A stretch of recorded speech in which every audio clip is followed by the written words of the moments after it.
Okay so good afternoon everyone. Lastly हम लोगों ने टॉपिक जो डिस्कस करा हुआ था that is about the Microsoft power point Windows, और उसके आगे हम लोग आज कंटिन्यू करेंगे the next tab that is the home tab. What is the mean of the home tab? Home tab का एक्चुअल यूज क्या होता है? आई होप इसके बारे में मैंने आपको बताया था कि home tab is a give us access to most commonly used commands, which include the copy test formatting the text in the new slide command. This command are found in the clipart group along with the format painter, the home tab selected by default whenever you open the PowerPoint. Some of importance groups in the home tab are described below. Home command के अंदर कई सारे groups पाए जाते हैं, जैसे कि clipboard पाया जाता है, ठीक है। इसके अलावा स्लाइड्स पाए जाते हैं और भी कई सारे टैब्स आपको पाए जाएंगे। अब इन डिफरेंट डिफरेंट जो ग्रुप्स होंगे उनका क्या क्या यूज है उसको हमको 2-4 पॉइंट कंटिन्यू करना है। तो जहां तक अंडरलाइन है वहीं तक आपको लिखना है। होम टैब एक बार फिर से डिस्कस कर लेते हैं। हमें एक्सेस देता है जिसके जरिए हम कई सारे कमांड्स, फॉर एग्जाम्पल जैसे कॉपी पेस्ट, फॉर्मेटिंग, टेक्स्ट और फिर न्यू स्लाइड कमांड्स वगैरह इस्तेमाल कर सकते हैं। Now next point is about the clipboard. It is a group tag या कह ले it is a group of home tab. Home tab के अंदर ये एक प्रकार का ग्रुप कमांड है। ओके सो इसके बारे में हम समझते हैं। The clipboard group provides the option that enable you copy paste text. The format painter button is also present there. आप जब इसको लिखेंगे तो ध्यान रखिएगा आपको ये लाइन लिखनी है और ये पिक्चर अगर पॉसिबल हो तो ड्रॉ करनी है। इसके बाद से आपको 1 by 1 एक एक कमांड लिख लेने, cut copy and paste, that's fine. इसके आगे आपको नहीं करना। इसके बाद से नेक्स्ट हम चलते हैं अगले कमांड के ऊपर। जो नेक्स्ट हमारा पॉइंट है that is about the slide. I hope everyone know about it. The slide groups enable us to select a new slide and layout for a slide, reset slide or a delete slide. Slide से जितने भी related work होंगे वो सारे के सारे आपको slide group में मिलेंगे, चाहे वो नया स्लाइड लाना हुआ, चाहे वो पुरानी स्लाइड को डिलीट करना हुआ, या किसी भी इस तरीके के फंक्शन का यूज करना हुआ। तो आप इसमें करेंगे क्या, ये लाइंस लिखेंगे, उसके बाद से आप 1 by 1 इन पॉइंट्स को नोट करेंगे। फॉर एग्जांपल न्यू स्लाइड आपको पता है नया स्लाइड के लिए होता है। दूसरा पॉइंट आपके लिए फॉन्ट दिया गया, फॉन्ट के बारे में भी आपको पता है। फॉन्ट का यूज हम लोग जनरली फॉन्ट स्पेसिंग के लिए या फिर फॉन्ट का टाइप, फॉन्ट की साइज, फॉन्ट का कलर, इन सब चीजों के लिए करते हैं। नेक्स्ट इसके बाद से फॉन्ट के बाद से अगले स्लाइड के बाद अगले हम कमांड पे चलेंगे। Next point is about the font. Font के बारे में आई होप आपको क्लियर होना चाहिए। फॉन्ट ग्रुप का मैक्सिमम जो यूज होता है वो font colour, font face, font style, इन सबको चेंजेस करने के लिए किया जाता है। तो बस यहीं तक आप लिखिएगा, फॉन्ट साइज, फॉन्ट कलर तक, ठीक है। इसके आगे लिखने की जरूरत नहीं है। ये कंप्लीट कर लेने के बाद से आपको करना होगा नेक्स्ट वर्क। आपको ये सामने कुछ टूल्स दिखाई दे रहे होंगे, आई होप सो दैट आपको इन टूल्स को एज अ 1 by 1 ये सारे फॉन्ट के अंदर आएंगे, तो आप इसको नंबरिंग करके 1 by 1 सारा पॉइंट लिखेंगे और इस पिक्चर को आपको ड्रॉ करना है। क्लियर? इसके बाद से हम चलते हैं अगले कंटेंट पर। जो नेक्स्ट हमारा कंटेंट है वो है the basic element of a slide. Slides के कौन कौन से बेसिक एलिमेंट्स है उसके बारे में जानने के लिए। तो फॉर एन एग्जाम्पल एक छोटा सा पॉइंट यहां दिया गया, इंट्रोड्यूस किया गया है। आप देख सकते हैं कि जैसे एक स्लाइड बनाया गया है। इस स्लाइड के अंदर अगर हम ध्यान से देखें तो कुछ चीजें दी गई हैं, जैसे कि सबसे पहले टाइटल के बारे में बताया गया है, उसके बाद से बॉडी टेक्स्ट के बारे में बताया गया है, कुछ बैकग्राउंड के बारे में, डेट्स, फुटर्स। मीन्स जब भी आप एक स्लाइड डिजाइन करेंगे, ध्यान रखिएगा इस चीज को, जब भी आप एक स्लाइड डिजाइन करेंगे तो ये कुछ टूल्स हैं, ये कुछ फॉर्मेट्स हैं जो आपको हमेशा ध्यान रखना होगा कि हमें इन चीजों को क्रिएट करना पड़ेगा। अब चलते हैं हम अपने नेक्स्ट पॉइंट पर। नेक्स्ट हमारा पॉइंट है स्लाइड्स के कुछ बेसिक एलिमेंट्स हैं जिनके बारे में वन बाय वन हम डिस्कस करेंगे। तो सबसे पहला स्लाइड का जो एलिमेंट है वो है background. In the base of slide on which various elements like the title, like the image, like the chart, etc. can be added. The background of a slide can be modified at any point of time. हम generally background का use क्यों करते हैं? हम किसी भी slide को, किसी भी इमेज को एज अ बैकग्राउंड में यूज कर सकते हैं, चाहे वो चार्ट हो, चाहे वो एलिमेंट्स हो, चाहे वो किसी तरह का टाइटल हो। और मेन इसका कॉन्सेप्ट क्यों यूज किया जाता है? क्योंकि ये हमारे स्लाइड का जो ओवरव्यू है उसको पूरी तरीके से बदल देता है, तो इसलिए बैकग्राउंड का use compulsory. Now next point is about the title. It is the heading of a slide which is use to the guided the audience about the content of a slide. भाई heading नहीं होगा तो simple सी बात है, you can't understand कि what topic is going on, कौन सा टॉपिक अभी। जैसे फॉर एग्जांपल हम इन्हीं के बारे में बात करें तो background is a heading, title is a heading, तो heading is compulsion. Without heading you can't do anything. Next body text. It contain the main content of a slide generally formatted as a bulleted or number list. मैंने आपको बताया ही था कि body text में generally हम लोग listing वगैरह का कॉन्सेप्ट यूज कर सकते हैं, और इस लिस्टिंग के तहत आपके पास एज अ बुलेटेड या नंबर लिस्ट के जरिए हम कर सकते हैं। Next point is about the footer. Footer के बारे में, this is an area that the bottom of the slide use to specify the organisation name or slide show them. It is an optional field, can be deleted. Footer area, header footer आपको याद होगा, word में मैंने पढ़ाया था। Footer में generally हम लोग क्या करते हैं, ऑर्गेनाइजेशन नेम वगैरह भी इंसर्ट कर सकते हैं, या हम पेज नंबर डाल सकते हैं, या हम कोई भी ऑर्गेनाइजेशन की कोई वेबसाइट या डिटेल इंसर्ट कर सकते हैं।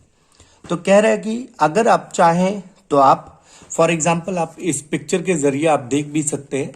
इस पिक्चर में देखिए, फुटर में लर्निंग पावर पॉइंट करके एक, जिसने भी इसको ड्रॉ किया उसने एक अपना नाम दिया हुआ, ठीक है। तो आप इसका चाहे तो इस्तेमाल कर सकते, चाहे तो नहीं भी कर सकते। ये दिस इज नॉट कंपल्सन, ये कोई जरूरी नहीं है, ये ऑप्शनल है, it can be deleted. Okay, अगले पॉइंट पर चलते हैं। If anyone having any doubt please ask me. बेटा कोई भी दिक्कत हो रही है तो प्लीज पूछिए। It is displayed, date and time में चलेंगे। It is displayed at the bottom of the slide. This option can be set to update automatically or can be deleted. ये भी एक तरीके से ऑप्शनल होता है, इसको भी आप चाहे तो यूज कर सकते हैं, चाहे तो आप डिलीट कर सकते हैं। जनरली रीहरेस्ट टाइमिंग के लिए हम लोग इसका यूज करते हैं।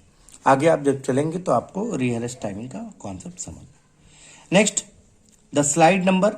It is located at the bottom of the slide.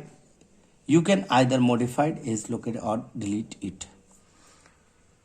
Slide number actual में एक हिडन कंटेंट होता है जो आपके स्लाइड्स को एक नंबर देता है, जिसके जरिए आप आइडेंटिफाई चाहे तो कर सकते हैं कि विच slide is going on.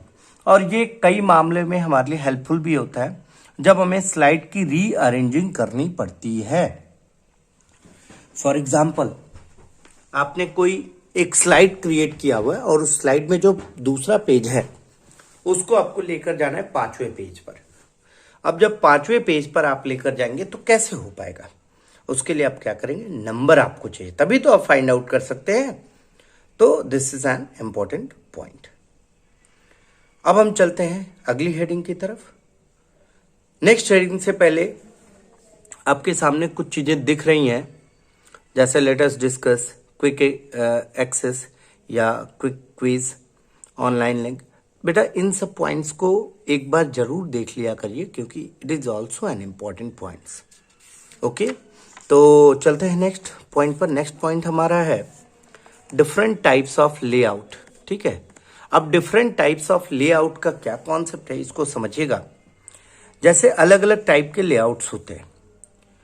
For example, आपने देखा होगा कभी कभी आपकी स्लाइड या कभी कभी आपका डॉक्यूमेंट किताब के फॉर्मेट में खुल करके आता है। कभी आप देखिएगा एक सिंगल पेज में आता है, कभी आप देखिएगा छोटे छोटे ढेर सारे बॉक्सेस बन करके और उसके अंदर सारे कंटेंट शो होने लगते हैं। तो this is known as a types of layout. इसी के बारे में हमें डिस्कस करना है। Microsoft PowerPoint offers various slide layout. In the PowerPoint window, select the Home tab, click the Layout button in the slide group. Okay? This feature defines the basic structure of a slide and rearrange of your slide content. यहाँ से यहाँ तक यही आपके लिए important है। कह रहा है कि माइक्रोसॉफ्ट ऑफिस कई तरह के स्लाइड लेआउट्स कंटेंट को आपको अलाउ करता है।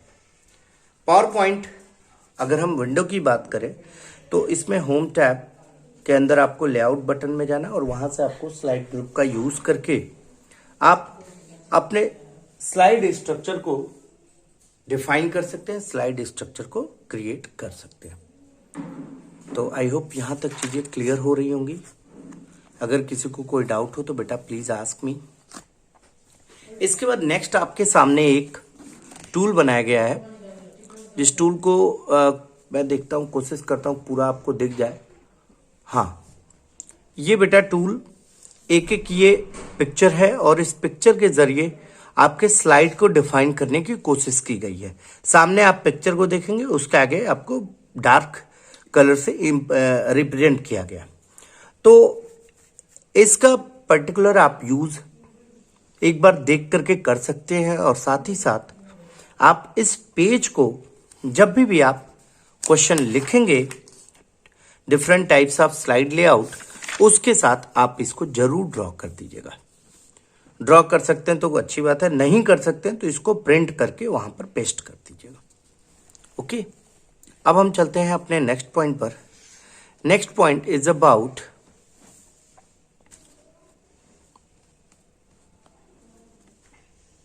Creating a blank presentation. कैसे हम ब्लैंक प्रेजेंटेशन मतलब कैसे हम स्लाइड स्टार्ट करते हैं। सिर्फ स्टेप्स आपको लिखने हैं, आप इसको स्टेप में कन्वर्ट कर लीजिएगा। स्टेप 1 में आप क्या करेंगे, फाइल टैब पे क्लिक करेंगे, उसके बाद से न्यू ऑप्शन पे जाएंगे। स्टेप 2 में आप क्या करेंगे, ब्लैंक प्रेजेंटेशन पे क्लिक करेंगे, अवेलेबल टेम्पलेट और थीम्स का इस्तेमाल करके। इसके बाद से थर्ड पर आप जाएंगे, थर्ड में आप क्रिएट बटन्स का यूज करेंगे। उसके बाद आप नेक्स्ट जो प्लेस होल्डर आपको दिखेगा, मतलब कि जहां जहां आपको स्लाइड्स दिखाई देंगी, आप देखिएगा आपको स्लाइड लेआउट लाइक दैट हम आपको दिखाने की कोशिश करते हैं। इस पिक्चर के जैसे ये पिक्चर आपको दिख रहा है ना टॉप पर, ये इसी को प्लेस होल्डर कहते हैं, जहां पे फाइल्स स्टोर होती हैं। तो आपको जिस भी पर्टिकुलर फाइल का इस्तेमाल करना है उस फाइल को चूज करेंगे और चूज करके आप इसके साथ पेस्ट कर देंगे। तो आपको सिर्फ इसमें 3 स्टेप्स लिखने हैं जो कि आपके सामने दिए हुए हैं। ठीक है, इसके बाद से हम चलते हैं नेक्स्ट पॉइंट पर। नेक्स्ट पॉइंट हमारा जो है वो है how we will edit and formatting a slide. हम कैसे किसी स्लाइड्स को एडिट या फॉर्मेट करते हैं इसके बारे में। ठीक है, थोड़ा सा मैं जूम कर लूं, आई होप आपको दिख नहीं रहा होगा, बट हाँ right now this is clear. तो to editing a slide, PowerPoint contains a lot of editing and formatting features which are used to make the changes as well as added new effect and in an existing files. बाकी चीजें उसी को explain किया गया आगे, तो इतना sufficient है। PowerPoint में एडिटिंग और फॉर्मेटिंग फीचर आपको अलाउ करता है, जिसके जरिए आप चाहे तो ढेर सारे इफेक्ट्स, ढेर सारे चेंजेस अपने डॉक्यूमेंट में कर सकते हैं। और इनका हम करते ही क्यों है बदलाव, why? The reason is only it will improve, it will enhance, it will beautifying our slides. इन सारे प्रोग्राम का यूज सिर्फ इसीलिए किया जाता है जिसके जरिए हमारा प्रोग्राम ब्यूटिफाइंग मोड में दिखाई दे। अब हम चलते हैं नेक्स्ट पॉइंट पे, how we will add the text. हम कैसे टेक्स्ट ऐड करेंगे एज अ स्लाइड में, एज अ बॉक्स में, इसके बारे में हम डिस्कस करेंगे। तो सबसे पहला जो इसमें हेडिंग लिखा हुआ है, adding text by using the text box to a slide, तो उसमें पहला पॉइंट हम पढ़ते हैं, सॉरी डेफिनेशन हम पढ़ते हैं। Sometimes you may want to change or add more text than area provided by entering you, then the box tool in the text group on the insert tab provided to facility to add more text to your slide. मतलब text box करके एक tool होता है जो आपको allow करता है, insert tab में आपको मिलेगा, जिसके जरिए आप चाहें तो और ज्यादा टेक्स्ट आप इंसर्ट कर सकते हैं। इसमें आप अपने स्लाइड में। Is it clear? ये सारी चीजें मैं चाहूंगा कि आप पिक्चर के जरिए देखें और वहीं के जरिए समझें। तो एक बार सिस्टम पर इन चीजों को जरूर आप प्रैक्टिकल कर लीजिएगा, नहीं तो फिर आपको थोड़ा सा डाउट रहेगा। तो चलते हैं नेक्स्ट पॉइंट पर, कैसे ये इंसर्ट होगा इसके बारे में थोड़ा सा देख लिया जाए। ठीक है, तो इसको इंसर्ट करने के लिए कुछ स्टेप्स दिए गए हैं। सबसे पहले आप क्या करेंगे, न्यू स्लाइड बटन पर क्लिक करेंगे, स्लाइड ग्रुप के अंदर होम टैब के अंदर। इसके बाद से एक्टिविटीज ऑफ द मंथ, एक मान लो कि ये जो पिक्चर बनाएगा इसी को मान लिया जाए कि ये एक टाइटल हो गया। ठीक है, अब सब टाइटल में क्या करेंगे, click to add subtitle पे जाएंगे और वहां पर आप डालेंगे judo championship, cricket match, volleyball, chess, सोनीना, फिगर। इसके बाद आप नेक्स्ट पर जाएंगे, आपको एक टेक्स्ट बॉक्स टूल मिलेगा।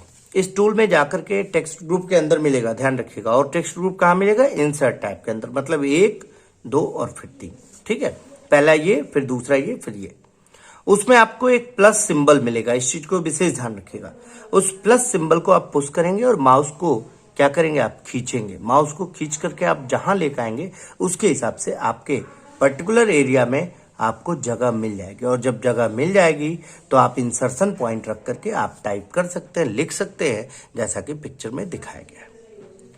तो इसमें भी आप लिखेंगे 1, 2, 3, 4, 4 स्टेप बेटा लिखेंगे और उसके बाद से 5वें को आप सिर्फ जानकारी के लिए रखेंगे। ओके, तो चलते हैं नेक्स्ट पॉइंट पर। Next point is about formatting the change, sorry text. हम कैसे टेक्स्ट को फॉर्मेट करेंगे इसके बारे में डिफाइन किया है। अगर टेक्स्ट फॉर्मेटिंग की हम बात करें तो text formatting, I hope everyone know कि हम टेक्स्ट फॉर्मेट से हमारा मतलब होता है फॉन्ट चेंज करना, फॉन्ट की साइज चेंज करना, फॉन्ट का कलर चेंज करना। ये सारे जो टूल्स होते हैं इन्हीं को हम क्या कहते हैं, formatting the text. Formatting the text में हम कुछ चीजें डिफाइन करते हैं, फिर आगे चलते हैं। PowerPoint provides the various formatting features to modify the text in a slide using the font group of the home tab. You can apply the various formatting. Okay, so आप इसमें करेंगे क्या, आपको सिर्फ और सिर्फ फॉर्मेटिंग टेक्स्ट में आपको to change the font face heading करना है, to change the font size, ये सारे हेडिंग्स करने हैं। और इसको डिफाइन करने के लिए आपको सिर्फ ये पिक्चर बनानी है। ठीक है, अब आप इस पिक्चर को अगर देखेंगे तो आपको बहुत सारी चीजें ऑटोमेटिकली क्लियर हो जाएंगी। जैसे फॉन्ट फेस, ये फॉन्ट लिखा होता है, that is called font face. यहां से आप फॉन्ट फेस का इस्तेमाल करके आप चेंज कर सकते हैं। ठीक है, दूसरा आप देखेंगे फॉन्ट साइज 44 लिखा हुआ है, इससे आप फॉन्ट साइज को डिफाइन कर सकते हैं। आपको A2 लिखा हुआ है, that is use for increasing and decreasing the font size. इसके बाद से नेक्स्ट आपको जो मिलेगा वो कैलिब्री, ये भी एक तरीके से फॉन्ट फेस ही होता है। अच्छा सॉरी, इसी चीज को रिप्रेजेंट किया गया, that is called font face. और नीचे आप आएंगे तो बोल्ड, इटैलिक, अंडरलाइन, ये सारी चीजें हैं। एक इसमें एडवांस चीज दी गई S, ये हम जनरली हम शैडोज के लिए यूज करते हैं। तो शैडो वगैरह आपको अगर अपनी स्लाइड में क्रिएट करना हो तो इसका भी आप इस्तेमाल कर सकते हैं। तो अब चलते हैं हम लोग नेक्स्ट पॉइंट पर। Next point is about the views of a slide. Slide में कितने तरीके के व्यूज होते हैं। अगर स्लाइड्स की हम बात करें तो आपके सामने कुछ चीजें दिख रही होंगी, normal view, slide sorter view, note page view और रीडिंग व्यू। इन 4 व्यूज का आप इस्तेमाल कर सकते हैं आप अपने स्लाइड्स को देखने के लिए। तो पहले हम डिस्कस करते हैं different views of a slide. Microsoft PowerPoint has a feature of viewing a presentation in different formats such as a normal view, slide sorter view, note page view, slideshow view. By default, we work on a normal view. The view of presentation can be changed anytime by clicking on the desired view option available in the presentation view group. On the view tab, let us briefly discuss them. ठीक है, आपको यहां से यहां तक लिखना है। कह रहा है कि माइक्रोसॉफ्ट पावरपॉइंट एक ऐसा फीचर आपको प्रोवाइड करता है जिसमें आप अलग अलग तरीके से आप अपने डॉक्यूमेंट को, आप अपने स्लाइड्स को देख सकते हैं।